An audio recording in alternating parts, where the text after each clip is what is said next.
გამარჯობა, ეს არის გადაცემა გვერდიდან და მე ვარ დავით კალანდია.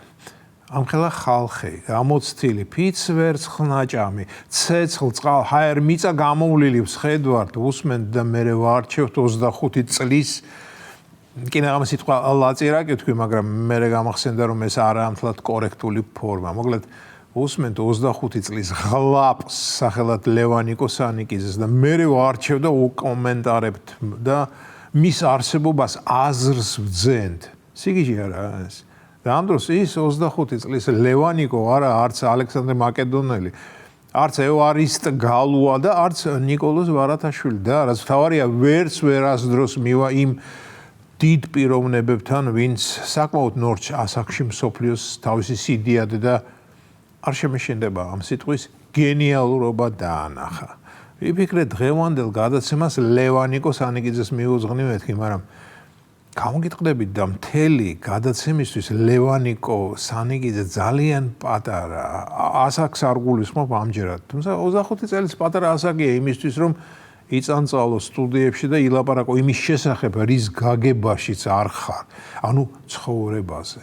ლევან ნიკოსანიკიძე პატარა მასშტაბით და აზრებით. ძალიან უმნიშვნელო პიროვნებაა და ხომ წარმოგიდგენიათ, როგორ უჭირს ნაციონალურ მოძრაობას, რომ ლევან ნიკო დაიყენეს თავის ერთ-ერთ სპიკერად. ამიტომ ლევან ნიკოზე აღარაფერს ვიტყვი.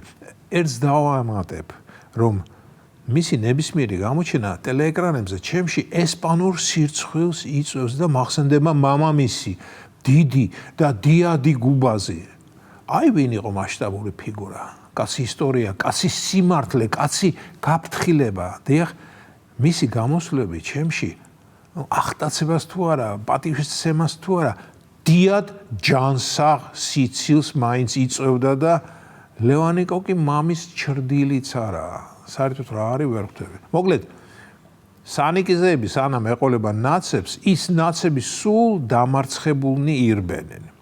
მეცაც გეტყვით, უსანიკიძეებოდაც სულ დამარცხებულები ირბენენ, მაგრამ სანიკიზეები მათ დამარცხებას თავისებურ სპეციფიურ ელფერს ჰმატებენ. ახლა კი საქმე. დიდი ხანი არა, რაც სვაბოდაზე გამობრძანდნენ ნიკა გვარამია და ძმამისი წონაში შეფერთხილი გიორგი ვაშაძე. გიორგი მომნატრებია, მეგობრებო.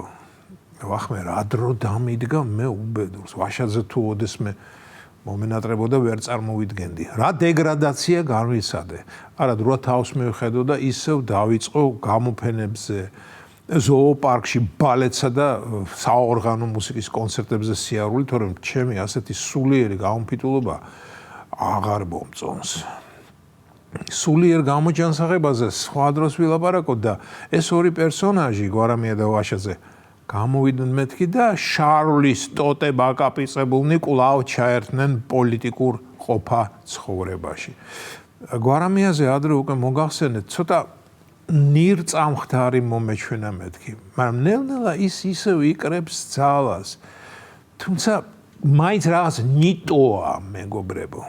მისმა მონოლოგებმა და სიტყვა-პასუხებმა დაკარგა სიმწვავეა თუ ენერგიაა თუ შთაგონება, აი ვერ ვაკონკრეტებ რა.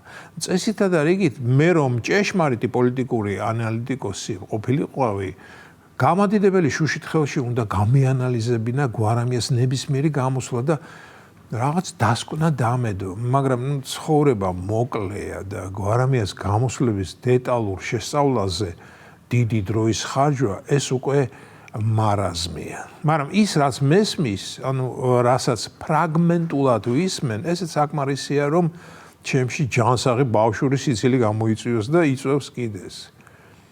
ახლა ხომ შენიშნეთ ახალი გზავნილი აქვს თავიანთი მრევლისთვის.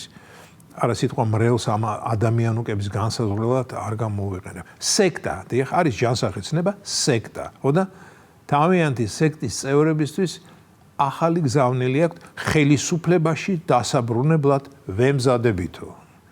ხო და აი როგორ არ უნდა გაგეცინოს, თანაც ჯანსაღად და ბავშვურად ასეთ რამეს რო ისმენ.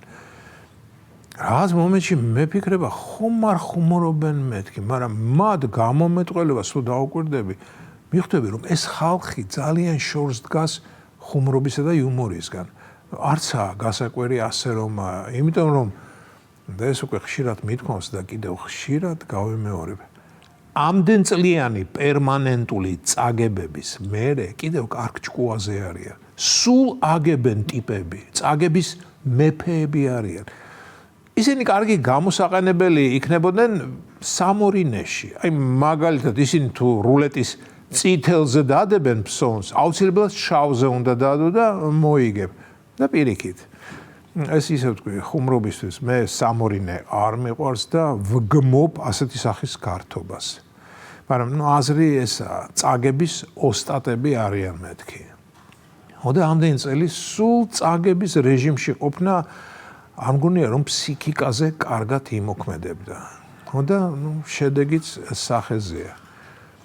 იმის ჭკუაც არ ყოფნით რომ მორჩნენ ამ თამაშს და დამსახურებულ თუ უпростоრედ დაუმსახურებელ პოლიტიკურ პენსიაზე გავიდნენ. ფული როგორც ვიცი არც გვარამის და მით უმეტეს არც ვაშაძეს არ აკლია და რა ძალა ადგათ ისევ იმავე წრეზე სირბილის დაწყება ვერ ხვდები. ხელისუფლებაში მოსვლისთვის ემზადებიან. ვაი და ვუი. და აი ამას რო ვისმენ ისევ და ისევ მემართება ესპანური სირცხვილის შეტევა.